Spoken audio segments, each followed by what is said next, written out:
Naweza kusema ni Alan Okello Show. Ni show maalum ya Alan Okello, aliibeba jumla leo hii wakati akifunga mabao mawili, akitoa tuzo ya mchezaji bora wa mchezo kwa mara ya pili mfululizo, lakini mwisho wa siku timu yake ya Yanga ikapata ushindi wa mabao 3-1 dhidi ya Namungo na hatimaye kurejea tena kileleni mwa msimamo wa ligi kuu Tanzania bara, ikiwa sasa imefikisha pointi 60 na kuacha watani zao wa jadi Simba wakiwa na pointi 58 katika nafasi ya pili.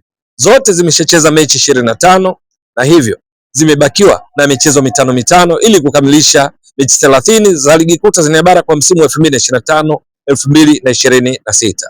Ushindi huu wa Yanga wa mabao 3-1 maana yake umewaweka katika nafasi nzuri ya kutetea taji lao la ligi kuu Tanzania bara kwa mara ya 5 mfululizo, lakini mechi 5 mkononi na wekundu wa Msimbazi Simba hawachezi mbali nao, tofauti ya pointi ni 2. Lakini Yanga ushindi wa mabao 3-1 leo hii umewafanya waendelee kuimarisha nafasi yao ya kuwa ndio timu yenye kufunga mabao mengi zaidi, kwa sababu ushindi wa mabao 3 umewafanya wafikishe mabao 58, lakini kwenye kuruhusu bao moja leo hii kimewafanya waruhusu mabao 9 na kuwa ni timu iliyoruhusu mabao machache zaidi wao na Azam kuruhusu mabao 9, lakini Azam ilikuwa ikisubiriwa kucheza dhidi ya KMC kuona kama itaendelea kuwa na rekodi hii ya kuruhusu mabao machache ya idadi sawa na Yanga ya mabao 9.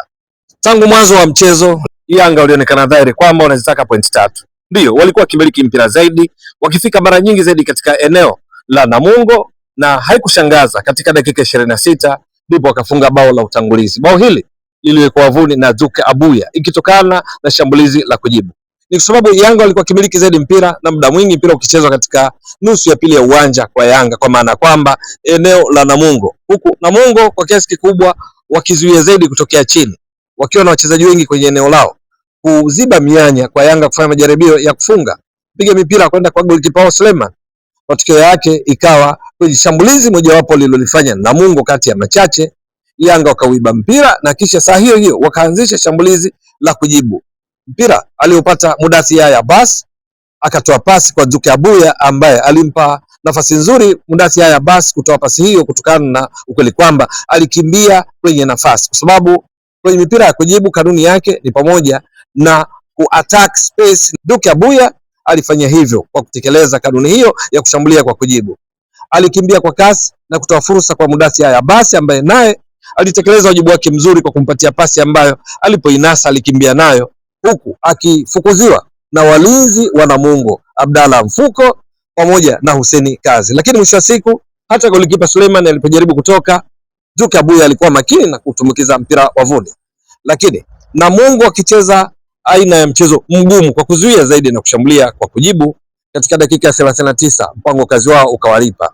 Ndio safari hii na wao walifanya shambulizi la haraka ambalo ni mpira wa cross kutoka kwa Jacob Masawe, ukamaliziwa vyema na Hassan Kabunda kufanya matokeo yawe 1-1 yaliyodumu mpaka mapumziko, ambapo Yanga kwa ujumla kufikia mapumziko alikuwa akimiliki mpira kwa 65 dhidi ya Namungo 35. Yanga wakipiga mashuti 4 ya kulenga shabaha, Namungo wakipiga shuti moja tu lile lililowekwa wavuni na Hassan Kabunda katika dakika 45 zote za kipindi cha kwanza. Matokeo yake mpaka mapumziko ni 1-1. Kipindi cha pili Yanga walikuja wamebadilika zaidi, ikiwa wameongeza kasi katika kushambulia, lakini pia wakiongeza aina nyingine ya mpira kwamba washambulie zaidi kutokea pembeni, wakipiga cross ili kuruhusu kugombaniwa kwa mipira na hatimaye wengine kujipanga katika kucheza mipira ya pili.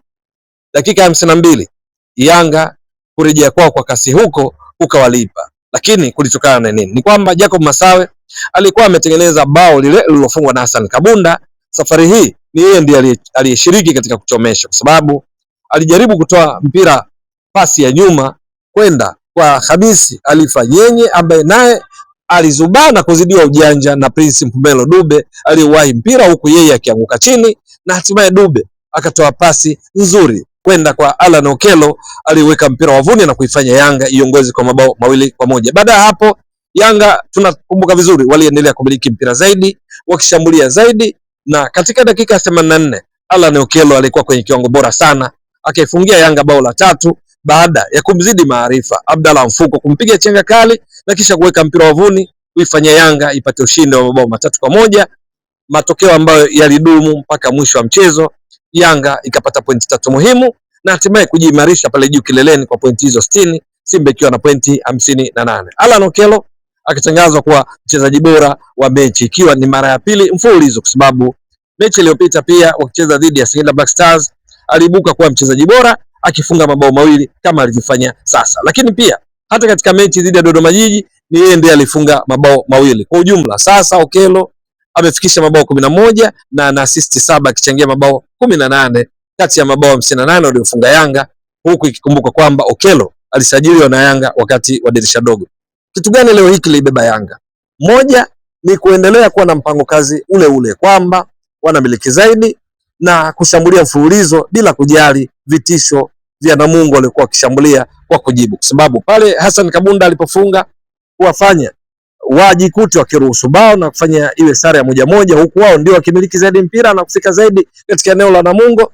Pengine wasingesimamia mpango kazi wa kocha Abdi Hamid Mwalin na mwenzake Patrick Mabedi, wangeweza kutoka nje ya mpango kazi na pengine kujikuta wapate matokeo magumu zaidi, lakini wao waliendelea kubaki na mpango kazi. Lakini la pili, kwenye mapambano ya mipira kwa 50-50 walikuwa vizuri. Tatu, ubora wa wachezaji wao mmoja akiwamo Alan Okello, wachezaji kama Kwasi Atula yao, Mudathir Yahya Bas, Principe Melo Dube, nahodha Bakari Nondo Mwamnyeto ambaye leo hii alirejea kikosini, na wengine wote kwa ujumla walikuwa vizuri sana. Lakini kwa Namungo kilichowaponza ni pamoja na ukweli kwamba pale walipokuwa wakishambulia kwa kujibu, mara nyingi walikuwa na watu wachache eneo la juu. Fabrice Luamba Ngoma kuna kipindi alikuwa kama anatengwa, na hata alipokuja kutoka, mabadiliko aliyokuja kuyafanya, kuingia kina Pius Buswita, bado hakukuwa na mabadiliko makubwa. Kuingia kwa Hassan Manyanya, bado hakukuwa na mabadiliko makubwa, kiasi ya kwamba Yanga walipata ushindi waliostahili kutokana na namna walivyokuwa wakicheza. Swali la kujiuliza ni kwamba je, kwa kasi hii Yanga ikipata ushindi baada ya Simba kushinda pia dhidi ya Dodoma Jiji kwa bao 1-0, kila mmoja anashinda mechi zake, Yanga wataendelea hivi na hatimaye kutoa taji la 5 mfululizo wa ligi kuu Tanzania bara? Na Simba je, ushindi huu wa Yanga kila wakishinda nao wanashinda? Hakika ni mvutano mkali, ushindani wa aina yake kuelekea mwishoni mwa msimu wa ligi kuu Tanzania bara 2025 2026. Ni swala la kusubiri na kuona. Kwenye upangaji wa kikosi leo hii, Yanga walianza na mfumo wa baada golikipa ni walinzi 4, viungo 4, washambuliaji 2. Djigui Diarra alianza golini, alikuwepo leo hii Kwasi Atula yao kwa upande wa kushoto kama beki wa kushoto, Israel Patrick Mwenda akianza kulia, lakini baadaye kuja kutoka na kuingia Kibwana Shomari. Mabeki wa kati alikuwepo Ibra Baka na nahodha Bakari Nondo Mwamnyeto. Katika eneo la kiungo kulikuwepo na Mohamed Damaro Kamara aliyekuja kutoka na kuingia Edmund John, alikuwepo Duke Abuya, wakati katika eneo la juu alikuwepo Mudathir Yahya Bas, alikuwepo Alan Okello, Prince Mpumelelo Dube. Katika mabadiliko ya kipindi cha pili, Dube alikuja kutoka, aliingia Laurindo Depo, lakini kama nilivyotoka kueleza awali, Edmund John miongoni mwa walioingia pamoja na Kibwana Shomari. Lakini kwa Namungo alikuwepo golikipa Suleiman. Katika mabeki leo hii wa kulia alikuwa ni Rogers Gabriel, kushoto alikuwepo Julius Machela. Mabeki wa kati kulikuwepo na Abdalla Mfuko, alikuwepo Hussein Kazi. Katika eneo la kiungo alikuwepo Abdul Karim Kiswanya miongoni mwa waliokuwepo, Hamisi Alifanyenye, Geoffrey Julius Lozendaze, alikuwepo Fabrice Ngoi miongoni mwa wale walioanza kikosini katika mchezo wa leo, lakini vile vile alikuwepo Jacob Masawe. 4-4-2 kwa 4-4-2, Yanga wakapata ushindi wa mabao 3-1.